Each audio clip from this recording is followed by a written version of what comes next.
வணக்கம் நண்பர்களே, விஜயபிரயாக் பேசுகிறேன். இந்த அதிகாலை நேரத்தில் உங்களை எல்லாம் சந்திப்பதில் பெருமகிழ்ச்சி. இந்த நாளை கொடுத்த பிரபஞ்சத்திற்கு நன்றி. முதல்ல தங்க நேர டைரியில் 10 விஷயங்கள் கொடுக்கப்பட்டிருக்கு. தங்க நேரம்னா என்ன அப்படின்ற கீழே லிங்க் இருக்குது, கிளிக் பண்ணி அதை பார்த்துங்க. உங்கள் வாழ்க்கையில் கடன் இருக்கா, கமிட்மெண்ட் இருக்கா, கனவுகள் இருக்கா, எல்லாத்துக்குமான சொல்யூஷன் தங்க நேரம். இதை தொடர்ந்து 90 நாட்கள் பண்ணால் வாழ்க்கை மாறும் நான் சொல்கிறேன். அதில் மிக மிக மிக முக்கியமான ஒன்று சுய கட்டளைகள். சுய கட்டளைகள்னால் என்ன? நமக்கு நாமே இட்டுக்கொள்ளும் கட்டளைகள். மனதை திடப்படுத்த, வலிமைப்படுத்த, ஒரு ஸ்ட்ராங் மைண்டை கொண்டு வரதுக்கு தான் நம்ம சுய கட்டளைகள் சொல்கிறோம். சுய கட்டளைகள் பொதுவாக ஹெல்த்துக்கு சொல்லலாம், பணத்துக்கு சொல்லலாம், ரிலேஷன்ஷிப்புக்கு சொல்லலாம், எதுக்கு வேணால் நான் சொல்லலாம். இது ஒரு பவர்ஃபுல்லான வேர்டிங்ஸ், சென்டென்ஸ். அவ்வளோதான். திரும்ப திரும்ப சொல்லும் போது நம்மளுடைய மைண்டாரா பாடியாரா மாறுது. ரைட்? இதை நம்ம சொல்கிறதுக்கு முன்னாடி நம்ம மனசில் நிறைய நெகட்டிவ் இருக்குது இல்லை? வெஞ்சன்ஸ் இருக்குது, கோபங்கள் இருக்குது, குரோதங்கள் இருக்குது, வெறுப்புகள் இருக்குது. இதெல்லாம் மாற்றுவதற்காக, அதை முற்றிலும் நீக்குவதற்காக நம்ம ஒரு விஷயத்த பண்ணுறோம். அதற்கு பேர் தான் நன்றி உணர்வு தியானம். இதை டெய்லி அதிகாலை எந்திரிச்சோடனே சொல்லணும். 4 to 4 சொல்கிறது ரொம்ப ரொம்ப நல்லது. இன்றைக்கான நன்றி உணர்வு தியானத்தை நம்ம பார்ப்போம். கற்றுக் கொடுத்த குருக்களுக்கு, ஆசிரியர்களுக்கு நன்றி. யாராவது ஒரு குருவையோ ஒரு ஆசிரியரையோ மனதால் நினைத்து அவருக்கு 3 முறை நன்றி நன்றி நன்றி. இரண்டாவது நன்றி, உயிர் கொடுத்த தந்தைக்கு நன்றி. அவர் நம்மோடு இருந்தாலும் ஆத்மாவாக இருந்தாலும் மனதார 3 முறை நன்றி நன்றி நன்றி. மூன்றாவது நன்றி, உயிர் கொடுத்த அன்னைக்கு நன்றி. அவர்கள் நம்மோடு இருந்தாலும் ஆத்மாவாக இருந்தாலும் மனதார 3 முறை நன்றி நன்றி நன்றி. இன்னைக்கு நன்றி உணர்வு தியானத்தில் நம்ம யாருக்கு நன்றி சொல்ல போகிறோம் அப்படின்னா, எல்லாமே இவர் தான். நம்மளுடைய படிப்பு, அனுபவம், அறிவு எல்லாம் இவர் கொடுத்தது. அப்பானாலே தைரியம், தைரியனாலே அப்பா. அவரை மனதால் நினைத்து, அவர் நம்மோடு இருந்தாலும் ஆத்மாவாக இருந்தாலும் கூட அவரோட ஊர் பெயரை போட்டு, அவர் பெயரை போட்டு 3 முறை வாழ்க வளமுடன், வாழ்க வளமுடன், வாழ்க வளமுடன். அடுத்தது மிக முக்கியமான செக்மெண்ட்டுக்கு போகிறோம். மணிமந்திரா புத்தகத்தில் இடம்பெற்றிருக்கின்ற அந்த பண சுயக்கட்டளைகளை தொடர்ந்து நம்ம பார்த்துட்டு வரோம். அதற்கான விளக்கத்தை நம்ம பார்க்குறோம். சரியா? இதை 3 முறை சொல்லணும், 8 முறை எழுதணும். இன்றைக்கான பண சுயக்கட்டளைகள்.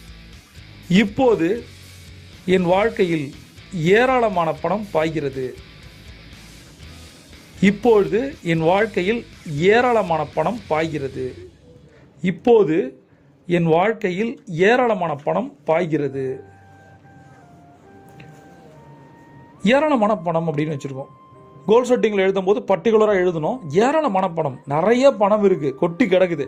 அதை ஈர்ப்பதற்கான விஷயத்தில் நம்ம இன்னைக்கு பண்ண போகிறோம். அதற்கு மிக முக்கியமாக என்னோட லைஃப்பில் பணம் இருக்குது. எத்தனையோ பேரோட லைஃப்பில் பணம் இருக்குது, எனக்கு இல்லையே நினச்சி நிறைய முறை நான் ஏங்கியிருக்கேன்.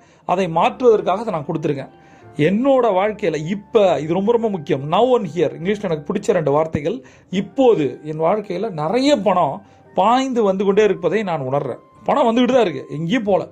சில பேருக்கு பணம் வர லேட் ஆகலாம், ஆனால் வரும். நம்ம லேட் என்பது நெகட்டிவ். அதை எடுத்துகிட்டு வந்துக்கிட்டே இருக்குது, நிறைய வருது, இப்போது வருது அப்படின்னு நம்ம யோசிக்கிறோம். அடுத்தது, என் மனம் செல்வம் மற்றும் செழிப்புக்கான சக்தி வாய்ந்த காந்தம். என் மனம் செல்வம் மற்றும் செழிப்புக்கான சக்தி வாய்ந்த காந்தம். என் மனம் செல்வம் மற்றும் செழிப்புக்கான சக்தி வாய்ந்த காந்தம். என்ன ஒரு பவர்ஃபுல் அஃபர்மேஷன் பாருங்க. என்னோட மைண்டு தான் எல்லாத்துக்கும் காரணம். நம்மளோட மைண்டு தான் எல்லாத்துக்கும் காரணம். சந்தோஷம், துக்கம், எல்லா விஷயத்துக்கும் மைண்டு தான். சக்ஸஸ், ஃபெயிலியர் எல்லாத்துக்கும் காரணம் மைண்டு தான். நம்ம எப்படி பார்க்குறோம், எப்படி ஹேண்டில் பண்ணுறோம், எப்படி மேனேஜ் பண்ணுறோம், எப்படி ஓவர் கம் பண்ணுறோம், இதுதான் லைஃப். அப்போ நம்மளோட மைண்டு எதற்கான மிகப்பெரிய மேக்னட்டாமா, பவர்ஃபுல் மேக்னட்டா. எதுக்கு? பணம் மற்றும் செழிப்பு. பணத்தை ஒரு மெட்டீரியலிஸ்டிக்காக வச்சுக்கிங்க, செழிப்புன்றது டோட்டலாக ஒரு வாழ்வியல்னு வச்சுக்கிங்க. ரெண்டுத்தையுமே நம்மளோட மைண்டு தான் கொண்டு வந்து கொடுக்குது. லாஸ்ட் ஒன், நான் இந்த உலகம் முழுவதும் செல்லும் போது பணம் எனக்கு சுதந்திரமாக பாய்கிறது. நான் இந்த உலகம் முழுவதும் செல்லும் போது பணம் எனக்கு சுதந்திரமாக பாய்கிறது. நான் இந்த உலகம் முழுவதும் செல்லும் போது பணம் எனக்கு சுதந்திரமாக பாய்கிறது. ஸோ பியூட்டிஃபுல் ஒன் பாருங்களேன்.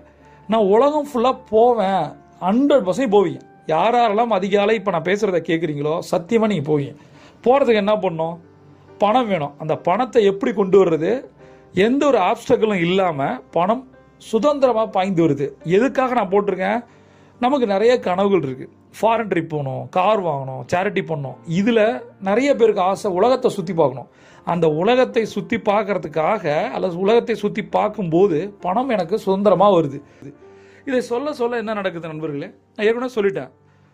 24/7 சொல்லிட்டு லா ஆஃப் அட்ராக்ஷன் டெக்னிக் இருக்குது. அதை தான் நான் சொல்லித்தரேன். 3 முறை சொல்லணும், 8 முறை எழுதணும். மணிமந்திரா புத்தகத்தில் அதற்கான இடம் கொடுக்கப்பட்டிருக்கு. அந்த புத்தகத்தை நீங்கள் முழுசாக முடிச்சிங்கன்னா உங்களுக்கு கடன் இருந்துச்சுன்னா கடன் அடையும், நிறைய பணம் வரும், அல்லது கடனை அடைப்பதற்கான ஒரு சூட்சுமம் தெரியும். அதற்காக தான் அந்த 10 ஸ்ட்ராட்டஜி கொடுத்துருக்கு. நம்மளோட ஒரே ஒரு விஷயம் தான், லா ஆஃப் ஆக்ஷன் ரொம்ப ரொம்ப முக்கியம் லா ஆஃப் அட்ராக்ஷனை விட. அதனால் தங்க நேர டைரியோ அல்லது மணிமந்திரா புத்தகமோ வேணும்னா கீழே நம்பர் இருக்குது, கால் பண்ணுங்கள். திரும்ப உங்களுக்கு ஒன்று சொல்கிறேன், அதிகாலை நீங்கள் எந்திரிக்கும் போதே 50% சக்ஸஸ் ஆகிட்டீங்க. சரியா? மீதி இருக்க 50% நான் தங்க நேரத்தில் என்ன சொல்கிறனோ அதை தொடர்ந்து பண்ணிங்கன்னா 100% வரும். பிரபஞ்சம் கொட்டி தர காத்திருக்கு. நீங்கள் ஒரு சாம்பியன். சியோண்டா.